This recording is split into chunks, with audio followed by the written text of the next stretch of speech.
যে Dubai, Dubai হচ্ছে একটা শান্ত জায়গা, আমরা সবাই জানি, বিভিন্ন মানুষ ছুটি কাটাতে সেখানে যান, একটা রাজনীতি মুক্ত একটা জায়গা, একটা শান্ত পরিস্থিতি, প্রচুর মানুষ সেখানে যান। সেই জায়গাটাতে হামলা চালানো হয়েছে কেন? না সেখানে আমেরিকার সেনা সৌদি আরবে থাকে এবং সেখানে সিআইএ এর অফিস রয়েছে রিয়াদে। বেছে বেছে এই জায়গাগুলোকে অ্যাটাক করা হয়েছে কেন? অর্থনীতির কোন জায়গাটাতে এসে ধাক্কা লাগলো এই আঘাতটা?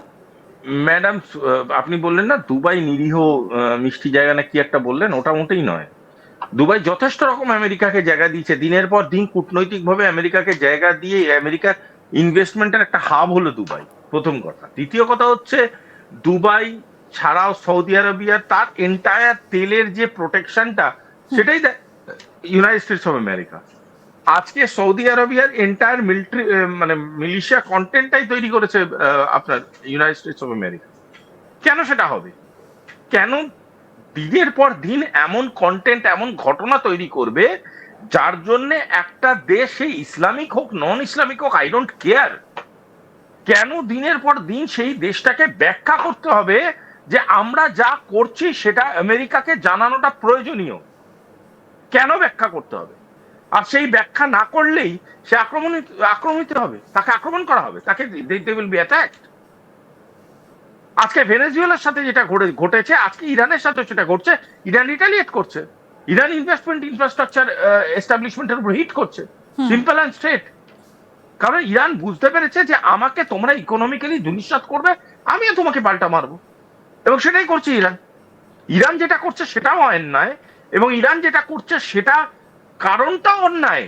ইউনাইটেড স্টেটস অফ আমেরিকা যেটা করছে, কেন করব? আমি ভেনেজুয়েলা অ্যাটাক করেছিল ইউএসএ, তখন আপনার সাথে সত্যি আমি বলেছিলাম যে ভেনেজুয়েলা থেকে একখানা ড্রাগ মাফিয়া ধরা পড়বে না, পড়েছে আজ অব্দি না, টার্গেটটা তো দাঁড়িয়ে। আজকের ডেটে দাঁড়িয়ে মোজাদের অফিসিয়াল রিপোর্ট যেটা 6 তারিখ বেরিয়েছে, সেখানে বলছে, আমি coat, no such identification of nuclear reactors has been found within the territory of Iran as of now. কথাটা মানে কি?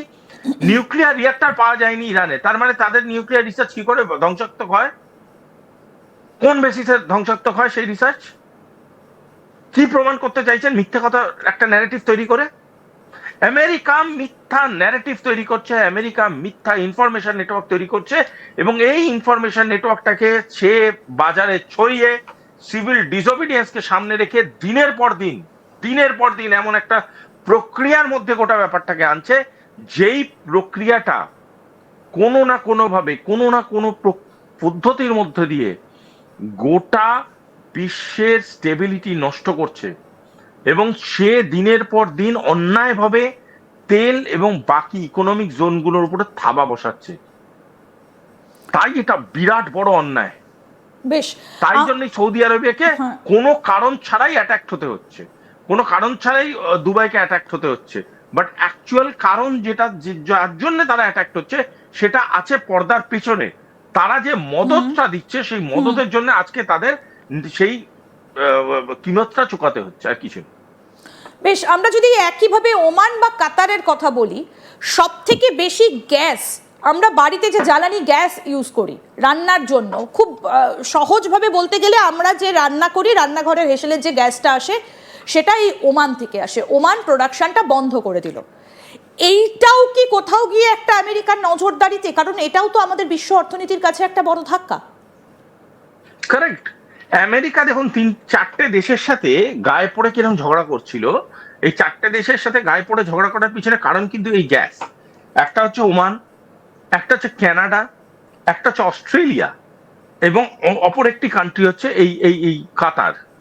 কাতারের মধ্যে যেহেতু একটা মোনার্কি আছে, এই মোনার্কিটাকে আমেরিকা বিভিন্ন রকম ভাবে কন্ট্রোল করতে পারে। একটা জিনিস জেনে রাখবেন, মানে আমি যদি খুব এক্সাজারেটেড কথা না বলে থাকি, মোনার্কি গুলো, প্রতিটা মোনার্কি হাইলি করাপ্টেড। কেন হাইলি করাপ্টেড? তাদের নিজস্ব রাজপরিবারের প্রচুর ইকুয়েশন আছে, তাদের রাজপরিবারের প্রচুর রকমের সিক্রেট আছে। সেই সিক্রেট গুলোকে সিআইএ ইউটিলাইজ করে দিনের পর দিন রাজপরিবারগুলোকে ক্যাপচার করেছে। সেটা যেমন মিডিল ইস্টের সত্যি, সেটা সেই রকমই সত্যি হচ্ছে আমাদের নেপালে, সেই রকম সত্যি হচ্ছে পৃথিবীর বিভিন্ন অংশে। এই রাজ পরিবারগুলোকে ক্যাপচার করে, ভোট ব্যাংককে ক্যাপচার করে, সেই দেশের প্রজাতন্ত্রকে ক্যাপচার করে, সেই দেশের যে রাষ্ট্রীয় পরিকাঠামো, সেই পরিকাঠামোটাকে নিজের আয়তায় এনেছে আমেরিকা। দিনের পর দিন সিআইএ এই কাজ করে গেছে। এবং কানাডার সাথে সব থেকে বড় কনফ্লিক্টে আমেরিকা যাচ্ছে এই কারণে, কারণ আমেরিকা জানে এই তেলটার একটা লিমিটেড এক্সিস্টেন্স আছে। আমরা কেন অটোমোবাইল থেকে শুরু করে যে কোনো ইন্ডাস্ট্রিয়াল শেপটা দেখবেন আস্তে আস্তে গ্যাসের দিকে চলে যাচ্ছে, কেন যাচ্ছে? তার কারণটা হচ্ছে ফুয়েল ডাইনামিক্সটা শিফট করছে। ফুয়েলটা আগে যেটা লিকুইড ফর্মে ছিল, এখন সেই ফুয়েলটা আস্তে আস্তে গ্যাসিয়াস চলে যাচ্ছে। এই যে গ্যাসটা যাচ্ছে, সুতরাং গ্যাসের পারচেজ বাড়ছে, গ্যাসের রিজার্ভ বাড়ছে। এই গ্যাসের পারচেজ, গ্যাসের রিজার্ভ, গ্যাসের ইউটিলাইজেশন, গ্যাসের কাস্টমার বেস বাড়ছে। এর জন্য কোন দেশগুলোর ইকোনমিক কন্ডিশন অনেক হাইয়ের দিকে যাবে? ওমানের যাবে, কাতারের যাবে, কানাডার যাবে, অস্ট্রেলিয়ার যাবে। তাই এই দেশগুলোর উপরে কন্ট্রোল নেওয়াটা খুব দরকার আমেরিকা। কারণ আমেরিকা জানে আরব থেকে যা শোষাচ্ছিল শুষে নিয়েছে, আরব আবার ধ্বংসের পথে চলবে। আগামী 25 বছরের মধ্যে এই যত রাজ্যের আপনি ইসলামিক নেশনস গুলোকে দেখছেন, এই ইসলামিক নেশনস গুলো হবে আরব টেরারিজম। একদম। এই যে আপনি ইসলামিক নেশনস গুলোর কথা বললেন, সৌদি আরবের সঙ্গে অতি সম্প্রতি পাকিস্তানের তো একটা চুক্তি রয়েছে। আরো ভালোভাবে আপনি সেটা জানেন যে একটা দেশকে যদি কেউ অ্যাটাক করে তাহলে অপর দেশ তাকে বাঁচানোর জন্য চলে যাবে। তাহলে এই যে সৌদি আরবকে অ্যাটাক করেছে ইরান, তাহলে পাকিস্তান কি এখন সৌদির হয়ে যুদ্ধ করতে নেমে যাবে? তাহলে তো আরো সর্বনাশ। কারণ পাকিস্তান মিথ্যে কথা বলতে ভীষণ ভালোবাসে। তারা যদি এখন বলে যে রমজান মাসে সেই যেখানে মানুষ হজ করতে যায় মক্কায়, সেখানে ইরান অ্যাটাক করছে বলে পাকিস্তান যদি নেমে পড়ে এই মুহূর্তে যুদ্ধ করতে, তাহলে তো এই ধাক্কাটা আরো বেশি পর্যায়ে লাগবে। শুনুন, এই হলো মাতালার পাগলের বন্ধুত্ব, বুঝলেন তো? একজন আরেকজনের পাশে দাঁড়াবে, একজন নিজেই জানে না যে সে সন্ধ্যেবেলা কি পরিস্থিতিতে থাকে, সে নিজেকে খুঁজে পায় না। আর দ্বিতীয় পাগল, সে বুঝতেই পারে না সে তার বন্ধু কোন সময় কি পরিস্থিতিতে থাকে। সুতরাং সৌদি আরবিয়া নিজের মতো লাইফ কাটায়, আর পাকিস্তান তো কি জিনিস না বলে বোঝানোর কোনো দরকার নেই। পাকিস্তান যাবে সৌদি আরবিয়াকে সাপোর্ট করতে, ওকে কে সাপোর্ট করে বালুচিস্তানের ক্ষেত্রে কিন্তু চুক্তিটা তো রয়েছে, কিন্তু সৌদি আরবের সঙ্গে পাকিস্তানের চুক্তিটা তো রয়েছে। আপনার মনে হয় 5 পেজের ইংরেজি পেপার পাকিস্তান দুর্ধর্ষভাবে পড়ে রিডিউস করে এইসব বলছে? ভুলে গেছে চুক্তি ফুক্তি। আপনার মনে হয় পাকিস্তানের ফরেন অ্যাফেয়ার্স, ফরেন পলিসি এতটাই স্ট্রং যে চুক্তি মেনে কাজ করবে?